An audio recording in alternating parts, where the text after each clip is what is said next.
God created humans to be free. The ministry of Jesus is to set free. Pero maraming uri ng kalayaan, kasarinlan o pagsasarili. At marami ring uri ng kulungan o tali. Isang kulungan, isang tali, financial prisons and chains. Yung mga kulungan ng mga dahil sa pagkakautang, dahil sa pangangailangan, dahil sa kagipitan, para ring nakakulong ang taong nandiyan sa ganyang kalagayan kasi hindi siya malayang kumilos. Hindi niya magawa ang gusto niyang gawin sa oras, sa paraan, sa panahon, sa lugar na gusto niyang gawin yun. Kasi meron siyang mga obligasyon. Meron siyang mga babayarin, meron mga maniningil, meron mga pananagutan. Ang pag-aaral natin ngayon, pinamagatan nating be financially free. Kailangan ang tao malaya ang bulsa. Pag malaya ang bulsa, malaya ang buong katawan, malaya pati mga hangarin, mga layunin at mga pangarap. Be financially free. Importante yan na maging pamantayan sa buhay, goal, o kaya ay yung gusto mong i-maintain na status sa iyong buhay. Huwag patali sa utang when avoidable. Habang kaya, habang pwedeng iwasan, iwasang mapatali sa utang. Avoid yung mga pay later. Kasi hindi ka naman sure about tomorrow kung malakas ka ba, kikita ka ba, o magkakaroon ka ng mga ibang gagastusin at pangangailangan. Tapos nakatalaga na, nakatali na yung kikitain mo pa lang, wala pa sa kamay mo. Avoid mga mortgages when possible. Yung nagsasangla, yung nakaprenda ang yung panghanap buhay, nakaprenda ang tricycle, nakaprenda ang bahay, nakaprenda ang lupa. Kasi malaking stress sa buhay yan. At sinasabi lang naman natin, when possible, avoid. May mga panahon talaga na wala ka nang pwedeng maasahan kundi magprenda, magsangla, mangutang. Pero dapat yon sa mga bagay lang at mga panahon na life and death ang nakataya. Piliin kung ano talaga ang karapat dapat ipangutang, piliin kung anong karapat dapat iprenda, at para saan magpeprenda. Para maiwasan, ma-minimize ang makulong sa mga financial prisons. Avoid ang mga pag-guarantee. Yung utang ng iba, ikaw ang mag-guarantee, ikaw ang garantor, ikaw ang sasagot. Kung hindi siya makabayad, edi ikaw ngayon ang biglang mauobligang magbayad. Mag-guarantee, yes, pero dapat handa ang loob mo na magbayad kung hindi magbayad yung original na may utang. Kasi pwedeng hindi siya makabayad. Kasi nangangailangan nga siya, kaya kailangan niya ng garantor. Ibig sabihin, wala siyang pera, may pangangailangan siya. So, napakalaki ng chance na mahirapan din siya magbayad. So, pwedeng mag-guarantee, magandang mag-guarantee, matulungin yon, pero ihanda ang loob na pwedeng ikaw ang mag-end up paying. At huwag ka makipagkagalit, mang-away, o sumama ang loob doon sa hindi makabayad, lalong-lalot sinikap naman niya ang kanyang kaya para makabayad, hindi lang talaga magawa. Kasi usually, yung mga magkakaibigan, magkakamag-anak na may isang mag-guarantee, pagka hindi na nakabayad yung talagang may utang, nagiging magkaaway pa yan for life. Kaya iwasan ang ganyang mga situation. At tayo naman, iwasan din natin na ipasubo ang kapwa by asking them to be our guarantors. Hanggat maaari, gumawa ng ibang paraan, huwag ipasubo ang sino man na siya ang mag-guarantee. Kasi hindi naman tayo nakakatiyak na mapapanindigan natin ang ating mga pananagutan. Paano naman yung nag-guarantee? Kawawa naman siya. Ganyan din sa simpleng-simpleng bagay. Halimbawa, kahit sa social media, merong i-like nyo naman yung aking post, i-like nyo naman yung contest na sinalihan ng anak ko, i-like nyo naman yung product namin. Paano kung yung gusto nyo mag-like, gusto nyo mag-promote, meron siyang reservations, meron siyang mga alinlangan na parang ayaw niyang itaya yung pangalan niya, karangalan niya, credibility niya doon sa product mo o sa post mo. So let's try not to ask people to do that for us. Kasi kung gusto naman nila na mag-guarantee, gusto naman nila na mag-like, mag-promote, mag-endorse, ipaalam lang natin na meron tayong ganong sitwasyon, bahala sila mag-decide kung gusto nila. But don't ask.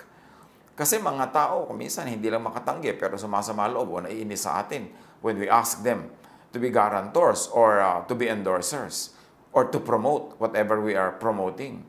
Meron naman talagang maninindigan, ayaw nilang itaya yung pangalan nila o credibility nila. Magtatampo tayo, magagalit, masisira ang mga relationship. avoid yung mga ganyang uri ng pang-aabala sa kapwa para yung naitayo natin at nabuong friendships, relationships, huwag malagay sa peligro. Proverbs 22:26-27. Do not be one who shakes hands in pledge or puts up security for debts. If you lack the means to pay, your very bed will be snatched from under you. So iwasan daw, huwag maging garantor. Kasi pagka yung ginarantihan mo hindi nakabayad at ikaw din walang maibayad, pati kahuli-hulihan mo saplot daw sa katawan Maring mahubad sa iyo pambayad. Pati hinihigan mong kama, hilahin at ipambayad sa iyong utang. Your very body, your very freedom will be snatched from under you if you have to pay for someone else's debt. So, may mga tao dahil sila ay nag-guarantee o dahil sila yung nangutang, tali sa employment, sa employer o sa work. Very, very recently, I have been communicating with someone na talaga namang ako'y nakikiramay at nakikiisa sa kanilang hirap na dinadala. Siya ay nagtatrabaho abroad, meron siyang very close family relation na merong malubhang-malubhang sakit, gustong-gusto niyang alagaan, hindi niya magawa. Bakit? Kasi marami silang utang. Nakatali siya sa utang na kailangan nilang bayaran, ibigin naman niyang umuwi para mag-alaga ng mahal sa buhay na malubha ang kalagayan, hindi niya magawa. Hating-hati ang loob niya, ang lungkot-lungkot niya, natural, stress na stress. Kasi meron silang pinasok na bayarin. Hindi naman natin sinisisi na may pinasok silang bayarin. Hindi natin alam kung bakit kailangan nilang gawin yun. Pero dahil doon, yun ang point ko, hindi ka malaya. Hindi sa iyo ang oras mo. Hindi sa iyo ang katawan mo. Dahil kailangan mong ibayad sa pagtatrabaho, ang iyong oras, ang iyong labor, ang iyong skill, at yung very physical presence. Kaya, nagiging kulungan ang financial liability. Nawawalan ka ng kalayaan. Na gusto naman ng Diyos na dapat ay tinatamasa natin. But because of natural law, and because of what we do, because of cause and effect, lahat ng ginagawa natin may consequence. At kung minsan yung kalayaan natin ang natataya, yun ang nawawala, yun ang naiilit dahil tayo ay may utang. At tayo naman, tulad nga ng binanggit natin, be considerate. Try to not enlist guarantors. Try to not borrow from people. Siyempre, yung mga tao, nagsikap yan para makapag-save. O nagsasave sila dahil may pinaglalaanan, may plano, may gustong gawin. O kung wala man, gusto lang nila may saving sila para meron silang peace of mind. Tapos uutangin natin, hihiramin natin, gagawin natin silang guarantor. Tapos sila pa ang magbabayad. There is someone I know, a very, very good person, na nag-guarantee siya ng mga loan ng mga people who were also very, very good friends. Mga mabubuting kapitbahay. Pero ano nangyari? Namatay ang taong ito na guarantor na merong face value, meron siyang character loan na pwedeng gawin nung araw, may mga ganyan. Anong ginawa nung original ng utang? Hindi siya nakabayad. Hindi ko alam kung hindi siya nakabayad o hindi siya nagbayad, pero ang ending, yung naiwang mga tagapagmana nitong namatay, na konting-konti lang naman ang minana, they ended up selling some of their properties, real estate, para bayaran yung utang na ginaranti nung namatay na kapamilya nila. Imbes may mamana sila, nawala pa. At sino ngayon ang nakinabang doon? Hindi siyempre yung umutang na hindi nagbayad kasi hindi naman siya yung siningil dahil yung guarantor ang siningil. At sa ating mga kamag-anak, sa mga miyembro ng pamilya, yung mga tinatawag na dependents, help your breadwinner to not get into debt. Tulungan nyo na huwag siyang kailangang mangutang sa pamamagitan ng kung ang iyong breadwinner ay nag-iisa lang. Ang mga members ng family dapat umimbento ng paraan para kumita.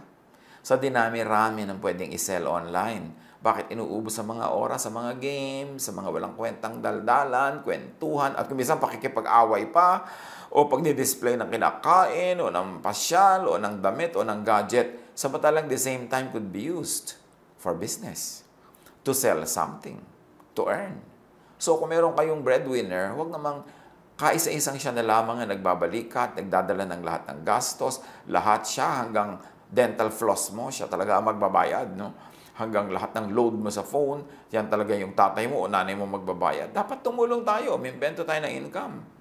Pagka we are old enough and healthy enough to spend, therefore we are old enough and healthy enough to earn. Tulungan nating huwag mabaon sa utang ang ating mga breadwinners at kung nagkaroon na nga ng utang, tulungan natin to pay debts by saving, by conserving, by not asking for unnecessary things para yung mga konting kinikita nila maibayad agad sa utang at lumaya sa pagkakautang. Kaya kung may utang, bayaran agad. Basta kaya, hanggang kaya. Bakit naman kasi yung mga iba napakabilis mangutang, magaling mangutang, pero pag bayaran na ang tagal, halos ayaw bitawan ng pera kahit nagkakapera na. Kahit may pambayad na, partially or fully, pag oras na ng bayaran, ayaw nang bitawan yung pera. Siyempre kasi you feel empowered pag may hawak kang pera. Pero tatandaan natin kung tayo ay may utang, yung perang hawak natin ay hindi atin. Dapat yon agad-agad pumunta sa pinagkakautangan natin. We should reward those who lend to us, those who help us in times of need, not punish them by one, borrowing from them and making them stressful, making them worry, and two, by not paying on time, or not paying fully. Pag tinulungan ka ng kapwa sa panahon ng pangangailangan, pinahiram ka, dapat nagkakandara pa ka magbayad. Kung meron ka ng konti, ibayad mo na uli para kumukonti yung balance at siya naman, tumatahimik ang loob niya. Napapatunayan mong willing ka naman talaga magbayad. At nagagamit na rin niya kahit partially yung perang ipinahiram niya sa'yo. Dapat lahat lumalaya. Dapat lumalaya yung nangutang, pero dapat mahalaga rin palayain yung nagpautang. Proverbs 22:7, the rich rule over the poor, and the borrower is slave to the lender. Isang malaking dahilan kung bakit dapat tayong lumaya agad sa pagkakautang para tayo'y hindi sunod-sunuran, api-apihan sa mga nagpapautang sa atin.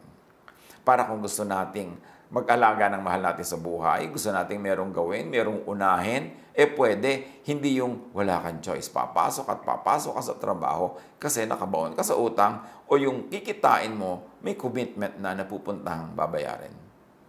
So mahalaga, huwag tayong maging slave to the employer and slave to the lender. And the only way to do that is to be financially independent, to be financially free and viable. Romans 13:7-8. Give to everyone what you owe them. If you owe taxes, pay taxes. If revenue, then revenue. If respect, then respect. If honor, then honor. And if I may add, if utang, then utang. Bayaran ang utang. Ano man ang ating utang, bayaran. Kung yun man ay utang na loob, yun man ay utang na pera, yun ay utang na oras, bayaran. Kung may restrictive arrangement, kumawala agad. Halimbawa, may credit card ka, ginamit mo, kailangan bayaran mo agad yan. At ang hanggat kaya, unahing bayaran ng buo. Kasi mga credit card, meron niyang paniningil. Sasabihin, this is your utang, X. Pero ang pwede mo lang minimum ibayad, Y. No? Letter Y. Pwedeng kaprasong-kapraso lang ibayad mo. Ang totoo, gustong-gusto ng mga credit card companies yun, na kapraso lang ibayad mo. Bakit? Kikita sila ng interest. Doon talaga sila kumikita pagka hindi ka makabayad. Kasi araw-araw, bawat inhale, bawat exhale mo, nadadagdagan na interest. So ayaw nila nga bayad ka agad kasi wala silang kinita sa interest. So gustong-gusto nila yon dahil na perfect na nila ang way of paniningil. Kaya siguradong in the end sila magwawagi. Kaya kailangan bayaran mo na lang agad. Yung iba may pambayad naman sana pero yung minimum lang ang babayaran. Yun na naman pera nila, gagamitin nila sa iba. Pero tatandaan nyo mga kapatid, pag may utang, bayaran agad. Habang kaya, bayaran ng buo para hindi ka magbayad ng interest. Yung kasing interest lang, pambayad mo na sa kuryente yan, o pambayad mo na sa tubig, o pambili mo na ng bigas, sayang. Proverbs 6:1-5.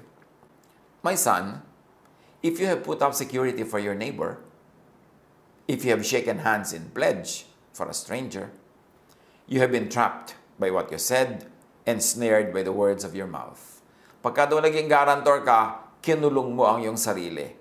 Yung iyong puwirma, yung iyong salita, naging kulungan mo yon. Kasi ikaw ang magbabayad pag hindi niya yan nabayaran. So ano daw ang gagawin mo? Kung biglang nag-guarantee ka pala, lalo kung sa stranger, hindi mo naman talaga kaano-ano o hindi naman super close sa'yo, ang laki-laki ng risk mo, sabi ng Proverbs, do this, my son, to free yourself.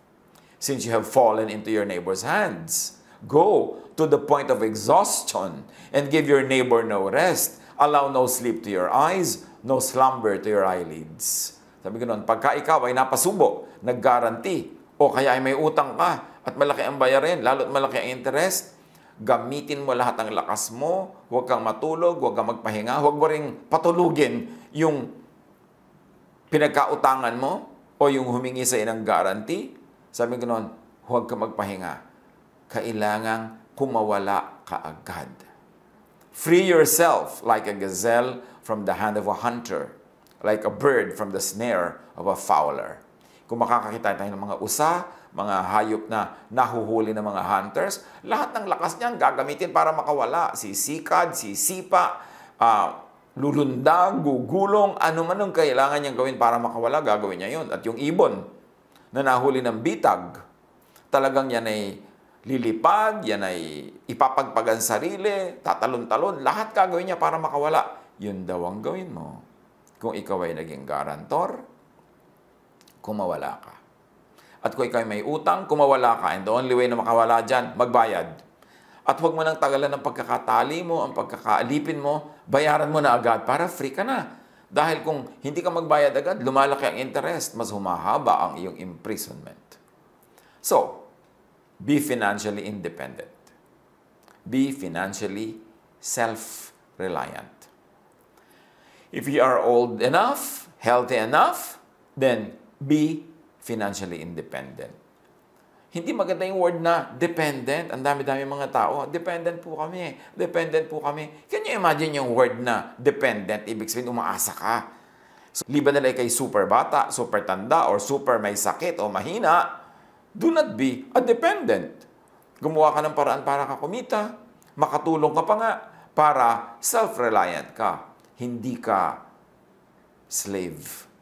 Hindi ka anino. Hindi ka bihag ng sinuman. At paano nagiging ganyan? Sabi ng Ecclesiastes 11:6, paano nagiging reliant? Sow your seed in the morning. And at evening, let your hands not be idle.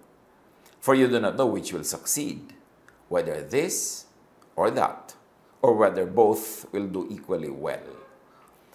Magtanim ka daw sa umaga, at sa hapon, sa gabi, humawa ka pa ng ibang magagawa, ibang trabaho, ibang business.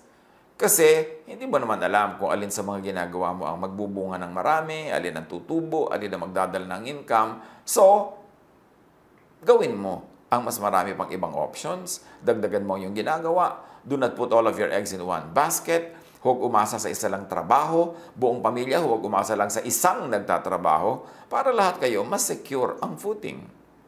Kung lahat ng isang buong pamilya umaasa lang sa isang nagtatrabaho, paano wag naman kung sumakabilang buhay bigla yung nagtatrabaho na yon?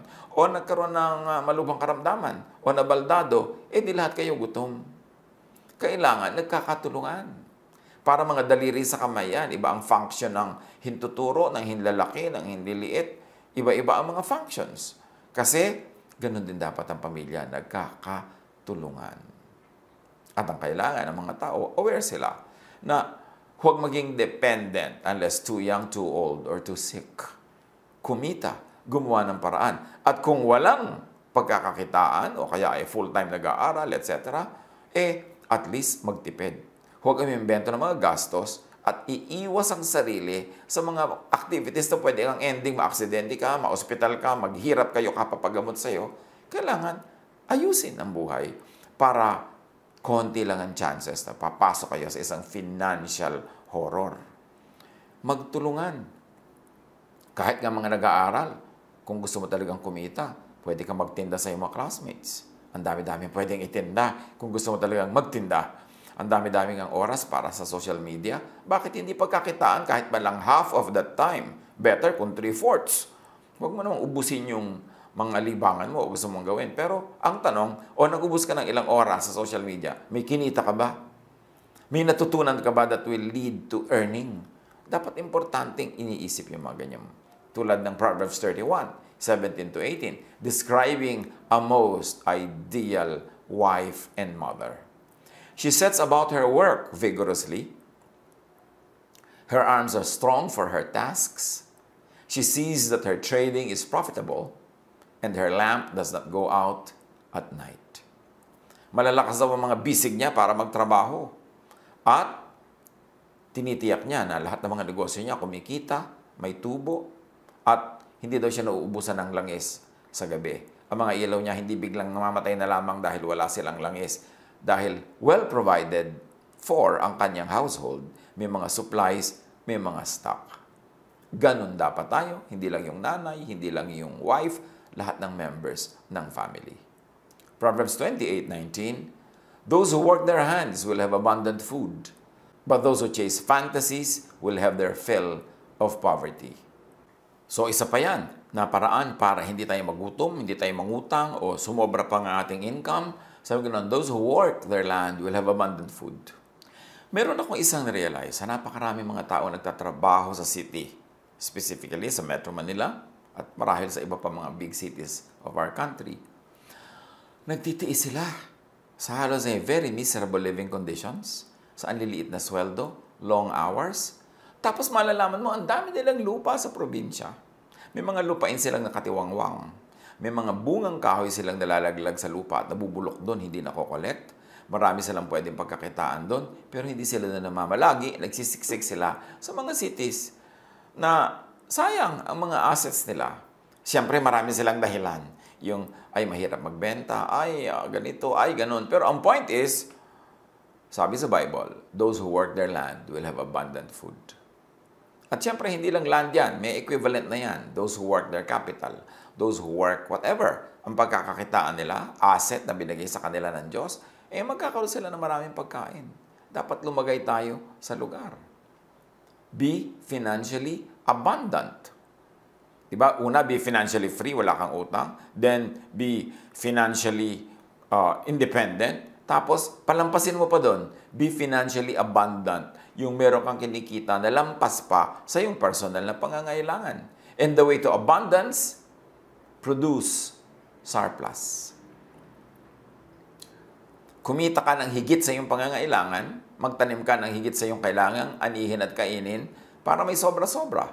Proverbs 30:22, a good person lives an inheritance for their children's children. Good person daw yung meron ka na impok, na itabi, maipamana, hanggang sa iyong anak at hanggang sa iyong apo. Hindi naman ibig sabihin na bad yung hindi nakapagpamana o nakapagbigay, paano naman kung talagang hindi ka pinalad o kaya ay talagang napakarami mong gastos sa sinuong o maraming mga dilubyong dumating sa iyong buhay. Pero ang ibig sabihin lang nito, goodness is defined as producing surplus. Bakit mo kailangan mag-produce ng surplus? Kasi laging merong tao, less healthy than you are, less powerful than you are, na mangangailangan, edi para may pambigay ka, para may pangtulong ka. Magkakaroon kang anak kung bibigyan ka ng Diyos, magkakaroon ka ng apo kung bibigyan ka ng apo, at mangangailangan sila ng tulong, especially at the beginning. Pag nagsisimula sila, kailangan nila ng capital, kailangan nila ng introductions, at kung ikaw may magandang pangalan, may magandang bulsa, magandang introduction yun. Napapakinabangan ng anak o ng apo. Sabi ko na ng mga taong mahuhusay, iniisip din nila yon, hindi lang para sa sarili nila, na yung kanilang mga anak at apo makinabang sa kanilang husay at sa kanilang galing. Huwag natin baligtarin na tayo yung apo at tayo yung anak na umaasa sa galing ng magulang o ng lolo o ng lola. Kailangan tayo ang mag-reverse nun at magbigay ng pag-asa, magbigay ng tulong, magbigay ng pangangailangan ng mga susunod pa sa atin. Psalm 128:2, you will eat the fruit of your labor. So, yes, maraming mga nag-i-eat, pero fruit nino, fruit ng labor ng iba. You will eat the fruit of your labor, blessings and prosperity will be yours. So, ano ang blessedness dito? Production. Kailangan magaling ka sa production para hindi ka maging financial slave, para ikaw maging financially free. Proverbs 21:20, the wise store up choice food and olive oil, but fools gulp theirs down. So ano dito ang goodness? Ano magandang gawin? Conservation. Yung mga matatalino daw, marunong mag-imbak, marunong mag-pacing ng kanilang paggamit, marunong mag-spacing ng kanilang consumption, hindi na uubusan hanggang nagkakaroon uli ng kapalit. Pero yun daw mga hangal, nilalaklak nila agad kung ano man ang meron sila, so ubos agad. Psalm 15:5, who lends money to the poor without interest? Who does not accept a bribe against the innocent? Whoever does these things will never be shaken. Pagka daw ikaw ay nagpapautang sa nangangailangan nang hindi mo pinapatawan ng interes, ibig sabihin hindi ka nagsasamantala sa pangangailangan ng kapwa, lalo kung mapera ka naman, aanin mo pa yung interest. At kung ikaw daw ay hindi tumatanggap ng suhol laban sa kaso ng mga walang sala, ang mga gumagawa niyan ay magiging matatag, di sila matitinag. Psalm 112 verse 5, good will come to those who are generous and lend freely, who conduct their affairs with justice. In other words, ano ang paraan dito para maging financially free? Di ba yung una, production, and then conservation. Ngayon, goodness, kindness to the needy. Meron din siyang ginagawang mabuti sa'yo, nagiging productive ka, nabe-bless ka, you become financially free and independent. Why? Because everything we do in the universe has consequences. At ang mga ginagawa nating mabuti ay may bunga. Lalo kabutihan sa mga kawawa, sa mga kapuspalad, at sa mga maralita. Sabi ng Ecclesiastes 7:12, money is a shelter. Silungan ang pera. Muog, bahay, sandalan, dingding, pader, bakod. Money is a shelter.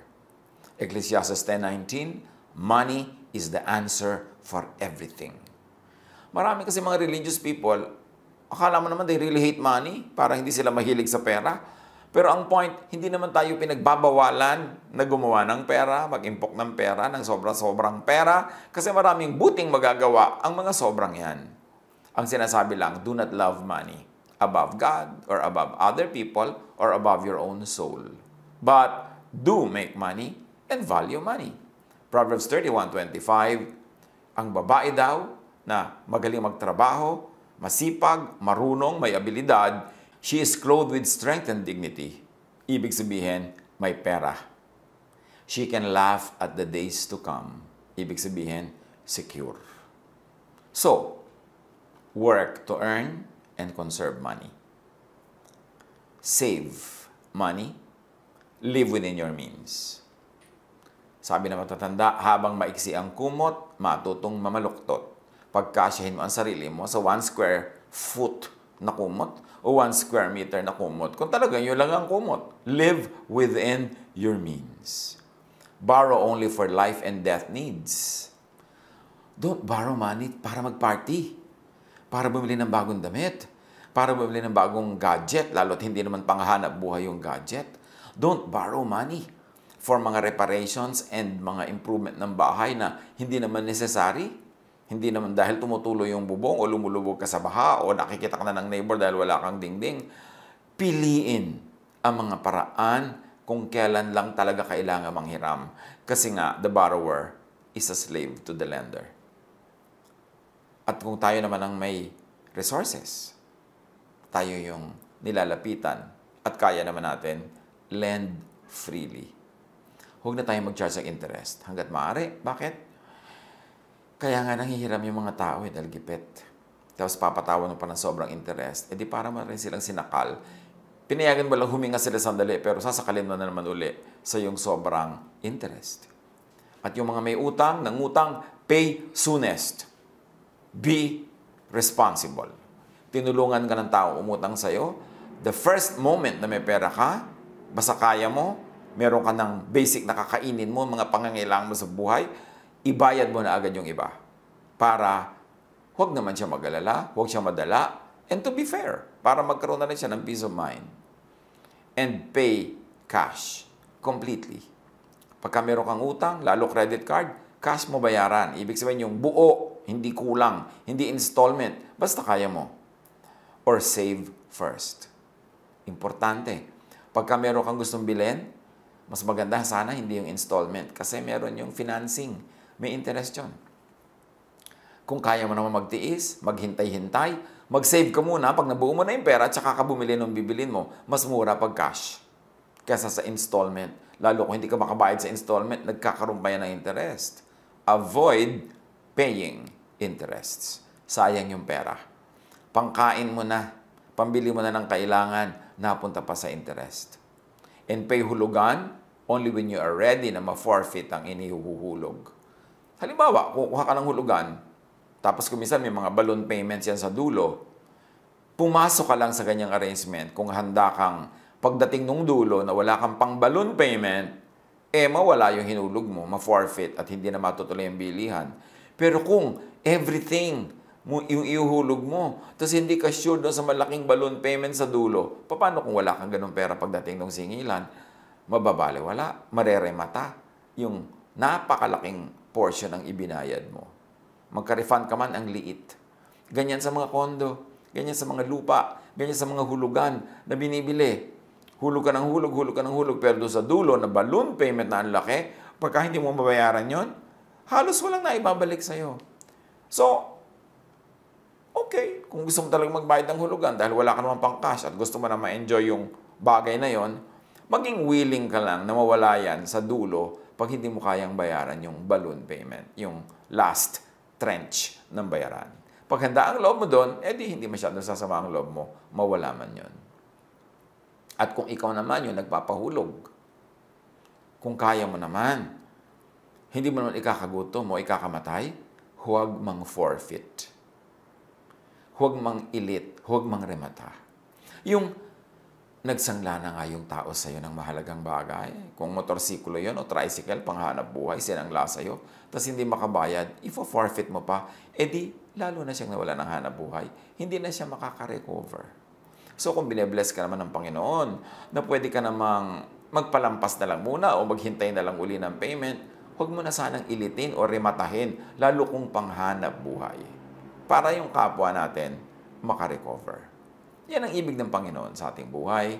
Maging mabait, maging mabuti. Yan ang high religion. Yan ang mga best theologies. Kasi yung mga pinag-aaway-awayan ng mga theologians, tapos hindi naman sila mabait sa kapwa. What's the point? So be free. Especially at times, you need the most to be free. Kung kailangan mo ng oras mo para magmahal, para mag-alaga, nawa free ka. Hindi ka nakatali sa trabaho. Hindi ka nakakulong kasi wala kang utang, wala kang pananagutan, at meron ka naman kahit konting na-save. So, kailangan mong huwag magtrabaho, huwag pumasok, magagawa mo para gawin mo kung ano yung pinakakailangan at pinakagusto mong gawin sa oras na yun. Siyempre, may mga mag-iisip at magsasabing easier said than done, yung mga sinasabi natin na yan. Pero anong gusto nyo ipayo ko sa inyo? Sige, mangutang kayo. Sige, magpakalubog kayo sa utang. Sige, manuba kayo. Siyempre, ipapayo natin yung nakaayon sa mga katuruan ni Jesus. Mga nababasa nating magagandang katuruan sa Biblia na pag sinala mo sa Jesus filter, pasado, so pwede nating apply in all times, in all places, in all situations. At yan ang pinakamabuting gawin. Reviewin natin na ganito mga aral. Maraming mga tao, they get into cycles of debts because of their habits. Ang hilig lang talaga mangutang kahit hindi kailangan. Tapos ang hilig hindi magbayad. Tapos buhol-buhol ang utang. Tapos, somebody has to pay. Sila o mahal nila sa buhay. Pag-isip-isipan natin yan. Marami tayong ginagawa. Bunga rin ang mga itinanim natin kahapon, last week, last month, last year, 10 years ago. Kasi ang itinanim, inaani. Kung patuloy tayo nagdarahop, meron tayong itinatanim na ang ani, karalitaan. Palitan natin ang tanim. Palitan natin ang ating paraan ng pag-iisip at pamumuhay para mapalitan ang ating buhay. Kung meron kang gustong baguhin sa iyong buhay, dapat may baguhin ka sa iyong pag-iisip. Kasi ang buhay natin ay bunga lang ng kung paano tayo mag-isip. Kaya sabi sa Romans 12:2, be changed by the renewing of your mind. So that you will be able to prove the perfect will of God. In so many words, that's what it is saying. So, kung meron tayong gustong magbago sa ating buhay, magbago tayo ng pag-iisip, ng ugali, ng asal at habits. Kung gusto nating mabago, makatakas tayo sa kahirapan, palitan natin ang mga habits that keep us poor or make us poor. Pag-aralan, pagbulay-bulayan, at nawa umasenso kayo mga pamangkin, mga mahal ko mga pamangkin, kumita kayo ng higit sa inyong pangangailangan, mag-umapaw ang inyong mga pera at mag-umapaw ang inyong mga charities, ang inyong mga good work, social work, maging sa mga hindi kakilala at lalong-lalo na sa inyong mga immediate families. Pagpalain tayo, mayaman ang ating Diyos, marami siyang kayamanan gusto ibigay sa atin, pag-aralan natin kung paano yun hinuhukay, binubungkal, itinatanim para anihin. God bless us all.